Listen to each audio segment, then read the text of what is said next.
It's not too uncommon to see a few supergroup bands pop up every once in a while. You got stuff like Audioslave, Temple of the Dog, Them Crooked Vultures, Cream. And while these bands always produce some great songs, they never really stay around for that long, mainly because everyone in the band is already doing something. They're already an established musician, they have their own projects, and they eventually just have to leave. And while this might not be to as big of a scale as some of the bands I just mentioned, I still think Fugazi is, at least in the noise rock and punk scene, the biggest band to ever do this. This all started because a man named Ian MacKaye basically didn't really enjoy the bands that he had been in. MacKaye first found himself in one of the most known bands from the early DC punk era, which was Minor Threat. Unfortunately, despite how good Minor Threat was, they didn't really make it that far, only getting a few EPs out before breaking up. After their breakup, MacKaye would hop around to a few different bands like Egg Hunt, The Slinkies, The Teen Idols, and most notably Embrace. After so much jumping around, Ian finally figured out what was wrong. He realized that he didn't really want to be in a normal band. He needed it to feel like he was playing music with his friends, and so far he hadn't really felt that yet. So he decided to take matters into his own hands, recruiting bassist Joe Lally and drummer Colin Sears. Colin is also known in the community for being the drummer for Dag Nasty, but leaving right before Ian recruited him. Ian realized that they had good chemistry together, and after a few rehearsals, they were all ready to start making real music. Just kidding. Yeah, so even though they did have a few good rehearsals, Colin Sears started to miss his old band Dag Nasty and eventually decided to just go back to it and leave Ian and Joe. But don't worry, because they eventually found a replacement with Brendan Canty. And this time, I am not tricking you. They did have good rehearsals and they actually did want to stick together and start making music. There's only one tiny little issue with all of this. See, Brendan Canty used to be in a band too, called Rites of Spring along with his friend Guy Picciotto. And during one of his rehearsals with Ian and Joe, he decided to bring Guy along with him. And after seeing them perform, Guy really wanted to be in the band with them. And everyone was on board with the idea, but the one problem was that they didn't really have a spot for him. You know, they had everything that they needed with this three-man group. And so they had to reject him. Around this time, the band realized, hey, we need a name, because we're a band.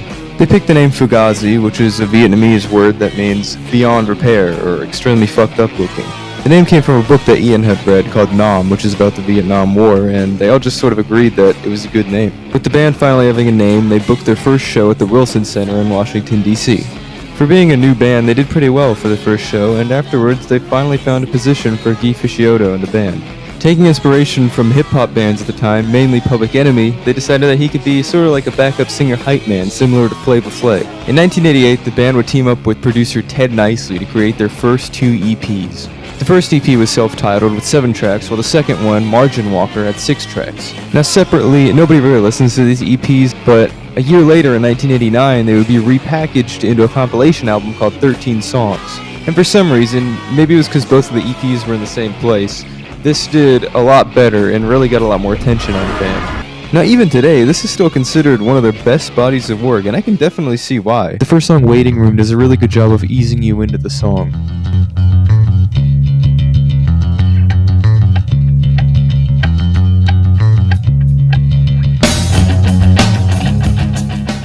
This is then followed by a very jarring 2 measures of complete silence.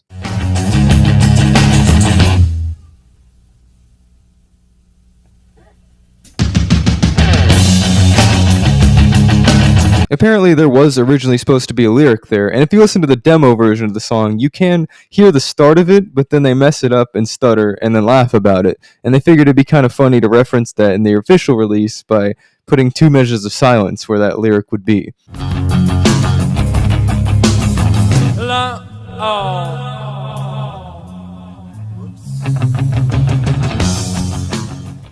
This is also one of the best songs to listen for Guy Picciotto's backup singing, as well as Give Me the Cure.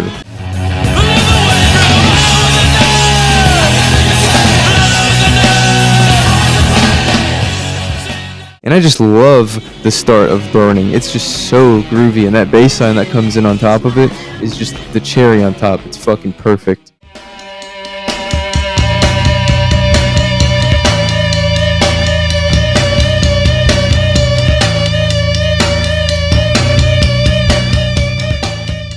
I really can't think of a lot of standout moments for the second half on Margin Walker, but that does not mean that it's bad. Honestly, if you get through the first half and you like it a lot, keep listening, because it's still pretty good. I just think that the first half it really just puts their talent on display a little bit better.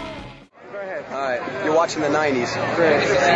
This apartment building influences my music. It's an office building, bro. Yes, it is. How does it do it? I can't give you much more than that. Yeah. I really can't. I'm very tired. I need to sit down. Okay? After releasing 13 songs and finishing up a tour, the band would team up with Ted Nicely again to begin work on a new EP and a new album.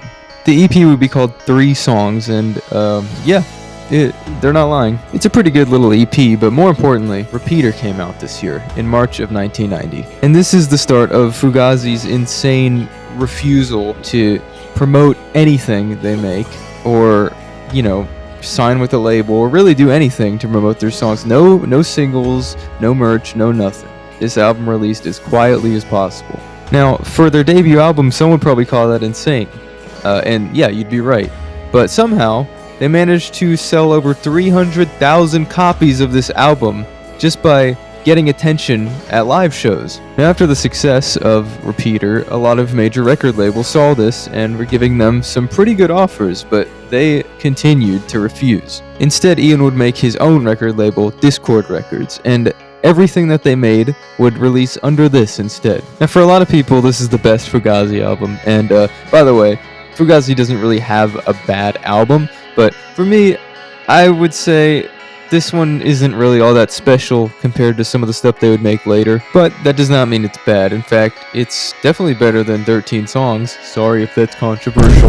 But I don't know, I think that since they had more experience going into this album, coming off of 13 Songs and doing a bunch of live shows, I think that they knew what they were doing a bit more, and I think that this one just feels a little more polished.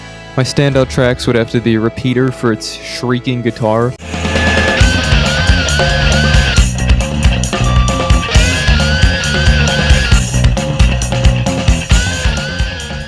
Shut the Door for having an extremely catchy riff,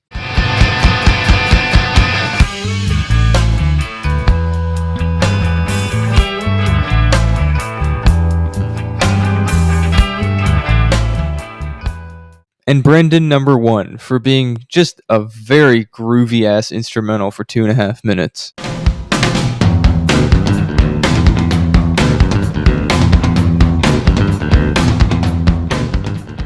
Now that Fugazi had built up a fan base, there was a lot of hype for their second album, with over 160,000 pre-orders months before it was coming out. I'm surprised they even found the damn thing with how little they promoted it. They of course asked Ted Nicely to come back and help them out again, but Ted Nicely had a job, a full-time job, as a chef, so he had to turn them down. So they just said fuck it and decided to produce it themselves. And so in July of '91, Steady Diet of Nothing was released to the masses to ultimately some mixed reviews. Yes, this album's got a little more of an experimental edge to it, and it didn't really resonate well with a lot of people. If you're studying the history to literally anything ever, just remember that people hate change, and Fugazi was no exception to this. The main issue people took with this album is that it felt too experimental, and it is true that Fugazi themselves said that they were experimenting more with this album, but to be honest, I don't feel like it's that different from their first album. I mean, yeah, it is still different. It's a different album. Of course it's going to sound different, but it's still Fugazi. You can still hear their style in it. I think the big difference here that people were put off by was the pacing, with a lot of these songs being a little bit slower than they're used to. The best example is the song Reclamation, which is a very slow-paced, essentially just stoner rock song.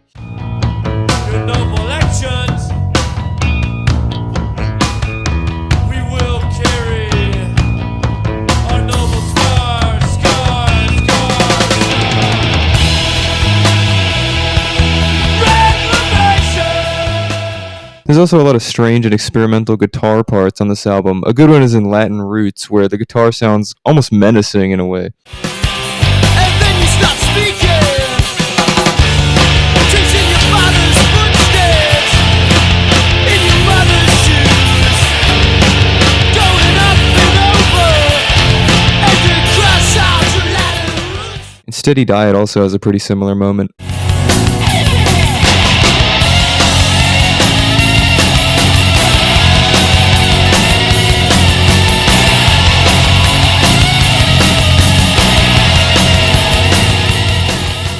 If experimentation is not really your thing, there's still a few songs towards the end of the album that sound a little more familiar and accessible. For you young idea, there's nothing waiting, there's nothing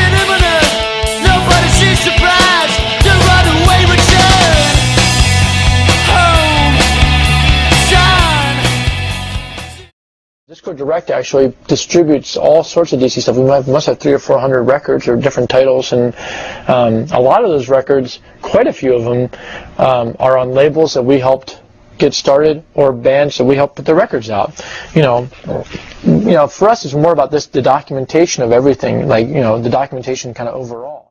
During 1992, the band would keep touring and begin working on their next album. And up to this point, everything that the band had made had been recorded in Washington, D.C., because it's where all of them were from. But for the next album, they would travel to Chicago to work with Steve Albini on their next album. Steve Albini is the guy that made this and this and this, so he was a pretty good guy to go to. Now, this actually resulted in some lost media. So basically what happened was the band did go to Chicago and they recorded their entire album, and Steve Albini produced it. Unfortunately, after they went back to Washington, D.C., they got a call from Steve Albini saying that he didn't really feel like the album was that good. And surprisingly, the band agreed with him. I'm not exactly sure what happened or why they didn't figure this out earlier, but they decided to scrap everything. And yeah, it's all lost. I don't think you can find that version anywhere. But despite this giant speed bump, the band still persevered and began work on their third album. Thankfully, this time Ted Nicely was able to help them again, which made shit a lot easier. And in June of 1993, In on the Kill Taker was released to the world. And it seemed that Steve Albini telling them to scrap the album was a good call, because this new version actually got them mainstream attention for the first time. Keith Picciotto went on to say that this album basically saved their creative energy, noting that a lot of bands will sort of fizzle out creatively after a couple albums, but this one made them want to just keep creating more stuff. At this point, the band's refusal to sign to a major record label was becoming genuinely insane. Atlantic Records, who is no small business, approached them with a $10 million deal, giving them complete creative freedom if they chose to sign, and they just said no. Like, I respect this shit, but Jesus Christ, I don't think anyone else would be insane enough to do that. But despite all that, how does the album sound? Good. Very good. Not that surprising, but yeah, very good. I think this one does a really good job of diversifying the different types of songs you can hear throughout the album. You've got the songs in their classic style, like Rend It.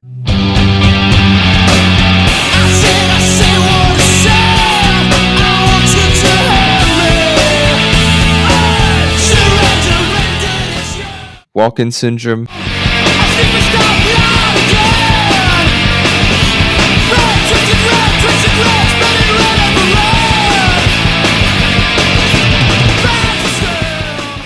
And then you get a couple classic, fast-paced, hardcore punk songs in there, like Public Witness Program.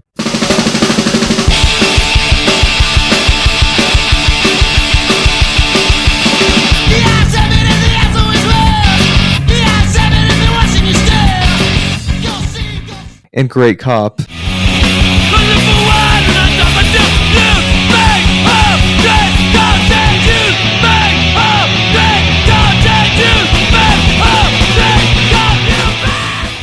And then you got the opposite.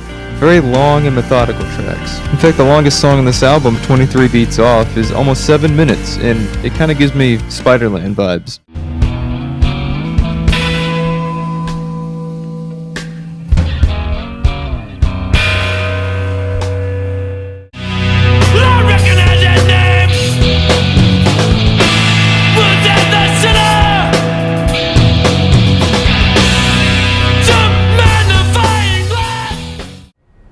Punk rock gave me license, because that's like, I found the counterculture. I found all the weirdos. Not that people weren't drinking and using drugs and being crazy, but at least they acknowledge they're crazy.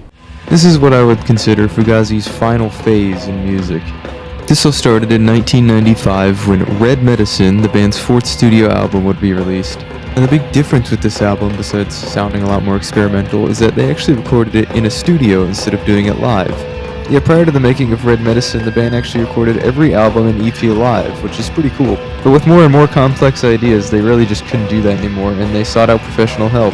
And so they went to Inner Ear Studios, a place that many punk bands of the time recorded at, such as Bad Brains, Government Issues, and even McKay's old band, Minor Threat. And while it may not be the most obvious difference, this album does sound a lot cleaner than their other work. And I think that their choice to work here was a really good idea, because this album, honestly, it's my favorite. It's very, very good. Not only does the actual sound of the album sound better, but the style here that they have is just so refined and well done. I guess I've basically said that about every album, but that's kind of what happens when you just keep improving upon yourself.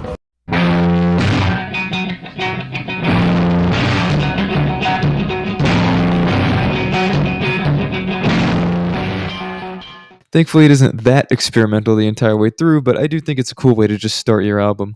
The second track, Bed for the Scraping, might be my favorite song that they've ever made. I don't wanna be defeated, I don't wanna be defeated, I don't wanna be defeated, I don't wanna be defeated.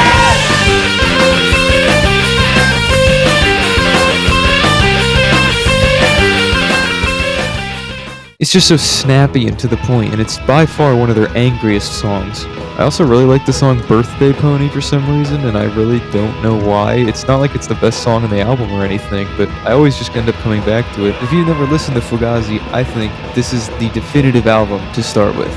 Now, I'm sure there's a point for debate there. I feel like a lot of people would say 13 songs is a lot more accessible, and it might honestly be, but I think if you just want like a very engaging and to the point album, give this one a listen. After this, the band would yet again have another very successful tour before announcing they were done.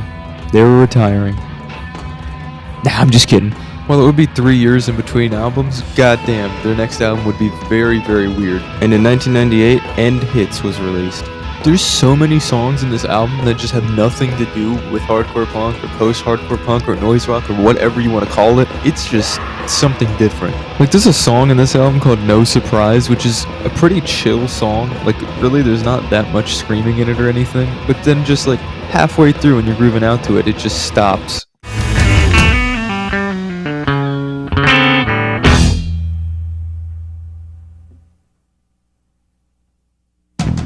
I feel like a lot of Fugazi songs start off pretty chill, and then once you get to the chorus, it picks up.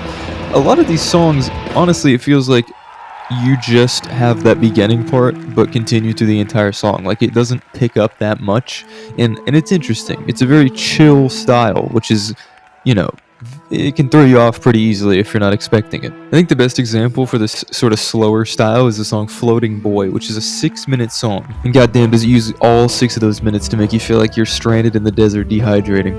I'm not going to explain that any further. Go listen to it, you'll know what I mean. Now, at the time, this had sort of a mixed reception among the fans. Among the critics, it was very good. It was a very good commercial success, but the fans were kind of iffy about it. After this, in 1999, the band would release a demo album called Instrument Soundtrack, which featured demos from mostly the last 2 albums, as well as a few cut songs. The most notable thing to come out of this album was the song I'm So Tired, which is, honestly, it might be their most popular song ever amongst the mainstream, mainly due to the fact that the song is genuinely beautiful. I mean, listen to it. I'm here,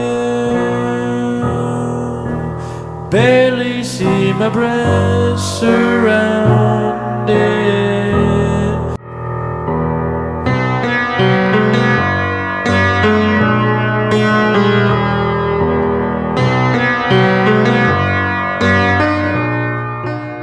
I think some fans are put off by the fact that a lot of mainstream audience today only knows Fugazi through this one song, but I mean, you know, whatever gets attention, I think it's a pretty good song. And I do kind of wish that they made at least a couple more songs in this style. Over the next couple years, the band's tours would become less and less frequent. In 2001, whether they knew it or not at the time, they were recording their final album up to this point. This was mainly because this band had been their life for over 10 years now, and they really just wanted to chill with their families again and focus on personal commitments. They would go back to Inner Ear Studios and record what many people would consider their best album and one of the best punk albums ever made. By the summer of 2001, the band was ready to release their album, but then certain events happened, so they waited until October. On October 11th of 2001, the band would release The Argument. And they also released a 3-track EP called Furniture on the exact same day, sort of as a little bonus. Now, I don't want to give too much away about this album because this is another one that you need to listen to. Like, this is essential music, but in a nutshell, this is their catchiest album. Given that it's their catchiest, you could also argue that it's their most accessible, but I think it's impressive that it can be their most accessible while also maintaining that experimental style that they're going for. The best example of this is in the song Cash Out, which has a very memorable chorus and also has a violin in it.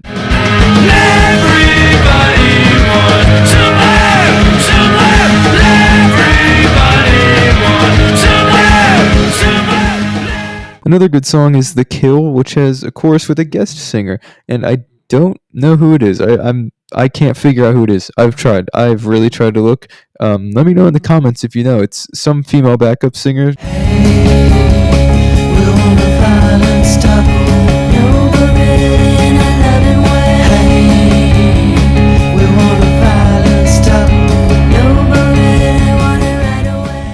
I don't really want to spoil any more of the album, but I will say that the final track, Argument, is a perfect way to end this, and kind of a sad way to end this, knowing that this is the last song on their last album. Following the Argument's release, the band would tour here and there. They really wouldn't tour that much, so they only toured like 30 times after this, so they were kind of on their way out. They were ready to go. And I'm not really holding my breath or anything, and even if they don't release another album ever, hey, just be grateful that they have a perfect discography. That is very rare, especially for a band that ran for over 10 years. And once they did officially go their separate ways, the band hasn't really seen a resurgence since, although I will say it is not technically broken up. They have said that before. They are not technically broken up. They just haven't released anything in a long time. A nice little silver lining for all of this is that Joe Lally was once asked about the possible reunion of the band, and he said that they don't know. I mean, they're all on different paths, that's obvious, but he said that every time they do meet up, they still play together in private. So, at the very least, they still got it, and they still enjoy making music. I think that their timelines are just not making it possible right now. But hey, it's not impossible. We can always hope. And with that, I think my Fugazi journey comes to an end. Now, before I go, I should say that in my last video about album covers, which you should watch, the ending got cut out because I used a King Crimson song for the background. Yeah, I probably should have known better there, but whatever, lesson learned. Anyway, in the ending of that video, I gave a couple shout-outs that unfortunately aren't there anymore, so I'm just going to give them now. 2 shout-outs. One, I want to shout out my friend. He has a channel called The Eternal Worm, and it's also a music channel. If you like what you see here, you should definitely go check him out. And I also want to give a shout out to the band Temporal Driver, which is a doom and stoner metal band that my uncle is in, and they just released their first album about a month ago, so if you're into that genre at all, I highly encourage you to check it out. The next video is going to be on the band Bad Brains, and after that, I'm going to do something different, maybe something like, I don't know, breakcore, vaporwave. I'm going to talk about something different, because, I like talking about punk, but I want to be able to expand the genres here, maybe a little more diverse. So yeah, just let me know what you guys think of that. And yeah, thanks for watching, like and subscribe, and I'll see you next time. You just got to get on the bed, just fucking on top of it. Just fucking bend the fuck over so I can fuck your poon hard.